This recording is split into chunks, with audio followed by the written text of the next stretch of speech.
9 సార్లు అయిపోయింది. గాలి గట్టిగా పీల్చుకోండి, ఫ్రీగా వదలండి. గాలి ఆగినట్టు చూస్తూ ఉండండి అన్నమాట.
ముద్ర అది కదమ్మా, ముద్ర అది మీరు ముద్ర తప్పు వేశారు.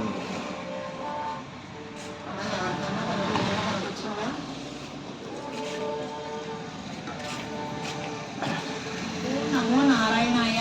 సూర్యుడు మనం సూర్య నమస్కారం చేసినప్పుడు ఆ వెలుగు ఎలా వస్తుందో అలా వచ్చింది. ఇంకా వాళ్ళకమ్మా ఓం నమో నారాయణాయ. స్వామివారు 5 సర్పాలతో కొడుకున్నట్టు వచ్చింది. నెక్స్ట్ శివలింగం కూడా వచ్చిందండి. చెప్పండి అమ్మా, కనిపించిన ప్రతి ఒక్కరు చెప్పాలి. కనిపించింది చెప్పలేదనుకోండి మళ్ళీ మీకు స్వామివారు చెప్పాలి. ఓం నమో నారాయణయ్య. నా గురువు గారు కాయలు పళ్ళు ఇచ్చినట్టు పిలిచి ఇచ్చినట్టు అని. ఓం నమో నారాయణాయ. సూర్యుని ప్రతిబింబం కనిపించింది స్వామివారు. ఇంకా వాళ్ళకమ్మా ఓం నమో నారాయణాయ. స్వామివారు మనల్ని అందరినీ అక్షంతలేసి ఆశ్రయిస్తున్నట్టు కనిపించింది. మన మధ్య నుంచే వెళ్ళేలాగా. ఓం నమో నారాయణాయ. చందనం రూపంలో కనిపించేదండి, ఎర్ర చందనం రూపంలో. అమ్మా ఇంకా వాళ్ళకమ్మా, అమ్మా అమ్మ ఇంకా వాళ్ళకి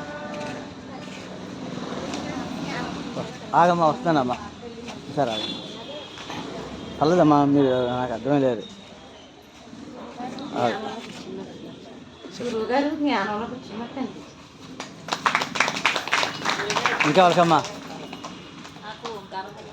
చెప్పండి. ఓం నమో నాకు ఓంకారం కనిపించింది. ఒక్క నామం ధ్యానం మాత్రం చెయ్యండి అమ్మా. ఓం నమో నారాయణాయ. స్వామివారు చూస్తున్నట్టు కనిపించింది. ఇంకా వాళ్ళకమ్మా, అమ్మా ఇంకా వాళ్ళకి నిరంతరం నారాయణ మంత్రం మాత్రం ఎట్టి పరిస్థితుల్లోనూ వదలకుండా అమ్మా. స్వామి మన వెంట ఉన్నట్టే. నారాయణ మంత్రం మీరు చెప్తూ ఉన్నారంటే స్వామి మన వెంట ఉన్నట్టే. మనకి ఏం జరిగినా స్వామి చెప్తుంది. ఆయన మీద భారం పెట్టింది. అంతా కూడా స్వామి మాత్రం నామం మాత్రం నిరంతరం చెప్పుకోండి. అప్పుడు ఇప్పుడే ఏం లేదు, ఇప్పుడైనా ధ్యానం మాత్రం కంపల్సరీ ధ్యానం చేయాలి. మీరు ఎవరన్నా సేవ చేయాలి అని అనుకుంటే